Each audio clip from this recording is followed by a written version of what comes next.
ముంబైలో మతం పేరుతో ఘోరం జరిగింది.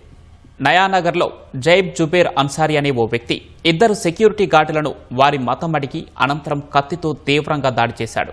పొడవడానికి ముందు బాధితులను ఇస్లాంకు చెందిన పలు వ్యాఖ్యలను పఠించాలని నిందితుడు హెచ్చరించినట్లు పోలీసుల విచారణలో తేలింది. ఈ ఘటనలో రాజ్ కుమార్ మిశ్రా, సబ్రతో సేన్ అనే ఇద్దరు సెక్యూరిటీ గార్డులు తీవ్ర గాయాలతో చికిత్స పొందుతున్నారు.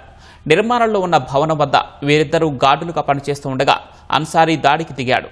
రక్తపు మడుగులో పడి ఉన్న వీరిద్దరిని నయాబ్ షేక్ అనే స్థానికుడు సకాలంలో ఆసుపత్రికి తరలించడంతో ప్రాణాపాయం తప్పింది. సీసీటీవీ ఆధారంగా పోలీసులు అన్సారీని అరెస్ట్ చేశారు. హత్యాయత్నం, మత ఘర్షణలను ప్రేరేపించడం వంటి అభియోగాలను మోపారు. రాష్ట్ర ఉగ్ర నిరోధక బృందం ఈ ఘటనను దర్యాప్తు చేస్తోంది.